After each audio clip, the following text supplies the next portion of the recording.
As you can tell, we have a lot to show you tonight. A scare for former President George W. Bush after his plane was forced to make an emergency landing. They are getting two very different stories about what happened. Texas Attorney General Greg Abbott is making it official. He kicked off his 2014 campaign for governor. When you saw that there were red flags, why didn't you just turn around and just leave? ¿Party de qué?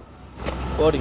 Pero estaban peleando gallos o no? But it was so interesting to see. You show up at this court and you just mention the name Dwight Howard and they went crazy. What does it really do for you that's so good? We are following breaking news out of Oklahoma. You're looking live at a massive storm system that's been moving across that state. Investigators are trying to find a group of robbers who murdered a father right in front of his family. But neighbors say they aren't surprised at how this happened. And look at these pictures that show the power of Mother Nature. A real mess out there. Traffic and stalled out cars weren't the only problems tonight. That hail at Reliant really is something else. And if we can just share with the viewers for a second, we're not past this yet, because what happens, the rain all comes down and then it accumulates in the feeder roads and becomes a very dangerous situation. Exactly. You can see the fans in the stands and their faces told the story. Yeah. You could tell the heart stopped beating at points. Crazy game. It was indeed. We had our own stormy weather tonight. We could see some of the lightning outside our studios and hear the thunder, Mario. And the big question now is, what can people expect when they go to work in the morning? Right now, I want to walk you through what happened. I'm inside what was at one time an apartment complex. Look around me. Everything's been destroyed, and you can see clear through to the sky. Hey, Greg, what a story. I talked to one guy who says all he heard was boom, boom. Then he saw a car crashing through this parking lot and right into that store.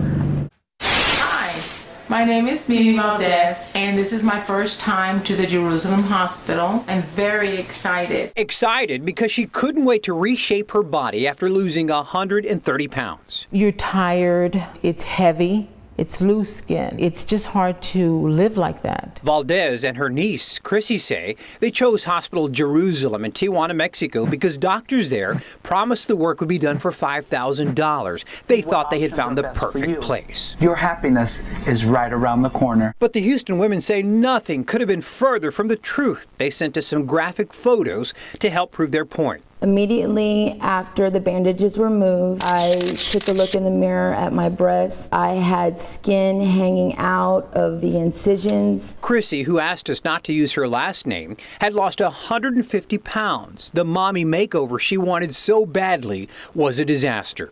Valdez also complained, saying her tummy tuck left her disfigured. 2 weeks after their surgeries, both women say they were having major medical problems. When I went to the hospital, they said, we don't know if we can save her.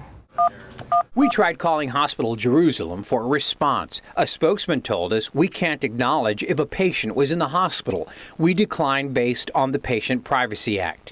The ladies say the clinic in a strip center didn't look anything like the hospital on the website. Surgeries, they tell us, were being performed 24 hours a day. When you saw that there were red flags, why didn't you just turn around and just leave, get out of there? I was already there. I knew I wasn't going to get my money back, and I just made a very, very wrong decision to go through with it, and I should have listened to my intuition, but I didn't. Mimi and Chrissy are by no means alone. A group called Patients Beyond Borders estimates that last year, anywhere from 200,000 to more than 1 million people traveled to Mexico to have procedures done. Patients Beyond Borders says people should look for this seal, which proves a facility has met strict international medical standards.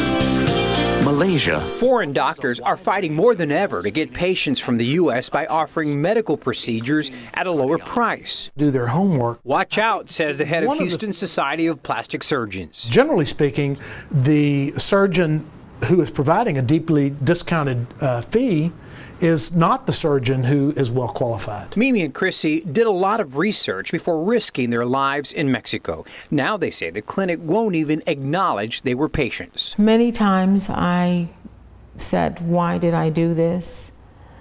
I should have just saved up enough money and had it done with a doctor in Texas. Through things and to not go. The women have no legal recourse. Now they just want to tell their story and perhaps save a life. I hope that people get the message that they need to be very careful.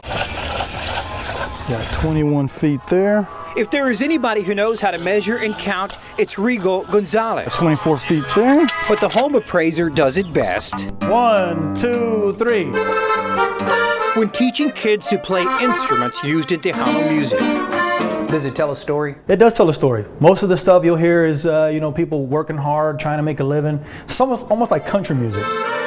The youngest student in Rodriguez's school, little 8-year-old Ricky Caceres, learning to play an accordion. It's kind of fun. Do you hope to be a big music star someday, you think? Yes. The early style of Tejano was wildly popular in Houston until the mid-90s.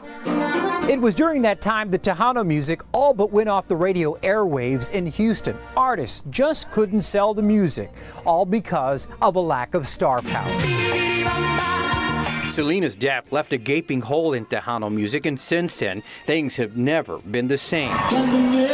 Fans, though, are hardcore and refuse to let it go. The music, the musicians, we're still here. It's the support mechanisms that are not there anymore, but things are changing now. Interest in the music is growing. The demand for classes are so high. The 4-2 time. At Gonzalez's music school, he's had to move into a larger building. There is something about this music these teens can't get enough of. If you take the accordion away, it's not the same. The accordion makes Tejano music for me. Let me see how you're doing it. There are very few schools that teach Tejano music. Gonzalez hopes to keep it alive. I take it as a responsibility, really, to pass it on to the next generation. If the music is going to thrive, it must produce new and young stars like little Ricky. At Rodriguez's school, there are plenty in the making. All right, good job, guys.